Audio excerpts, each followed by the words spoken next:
Bonjour à tous et à toutes. Notre parole d'exhortation de ce jour est tirée donc du livre des Actes aux Apôtres au chapitre 10, le verset 38. Lisons au nom du Seigneur.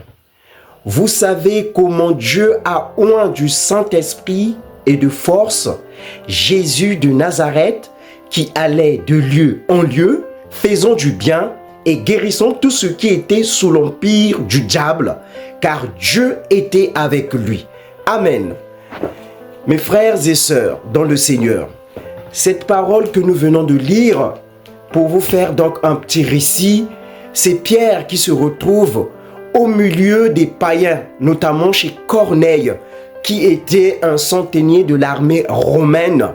Et donc, Pierre, auparavant, a dû hésiter avant d'y aller parce que l'Ancien Testament, la loi n'autorisait pas aux Juifs de se mêler aux non-Juifs.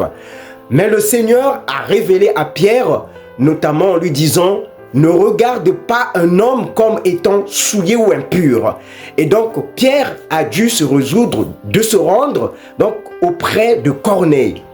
Et au moment où il s'y rend, Pierre donc réalise que le Seigneur a dû faire comme une certaine acception à sa parole. Parce que c'est le même Dieu qui leur demandait de ne pas se rendre chez les étrangers. Et ce même Dieu l'autorise. Comme quoi, mes bien-aimés dans le Seigneur, nous pourrons déjà retenir par là que les pensées de notre Dieu ne sont pas les nôtres.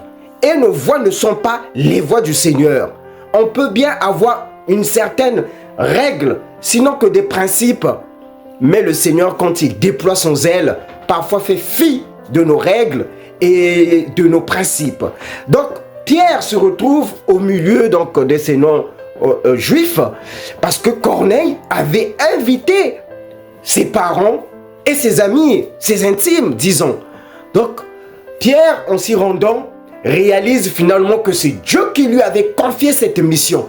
Et là, il déclare que vous savez comment Dieu a oint du Saint-Esprit et de force Jésus-Christ qui allait de lieu en lieu faisant du bien et guérissant tout ce qui était sous l'empire du diable, car Dieu était avec lui.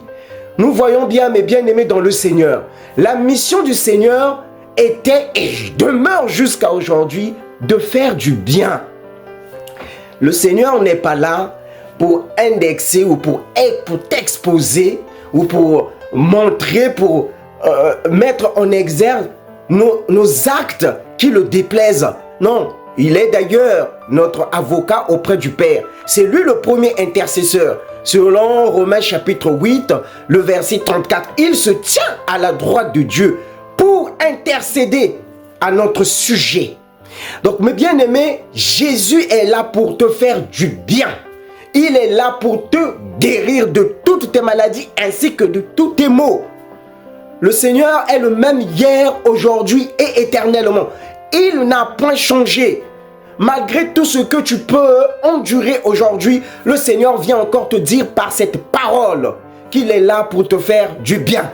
Et même toi, mon frère, ma soeur, toi qui m'écoutes, qui n'es même pas chrétien, je te dis que même si tu te sens comme ténaillé, comme si tu te sentais comme encastré, comme si tu étais sous l'empire ou sous l'emprise de quelqu'un ou de quelque chose, le Seigneur te dit aujourd'hui qu'il est là pour t'apporter le salut. Vous savez, une seule condition, quand on tourne vers lui les regards, on est rayonnant de joie et le visage ne se couvre point de honte.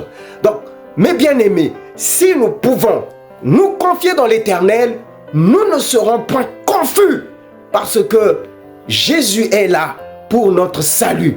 Il n'est pas venu pour nous condamner, mais il est venu pour nous apporter la vie. Et la meilleure vie selon Dieu, c'est ce qui est bon, parfait et agréable pour nous. Nous devons donc aujourd'hui là nous confier dans le Seigneur, nous adonner à lui, nous agenouiller, nous prosterner, nous approcher de notre Seigneur afin que nous obtenions son salut.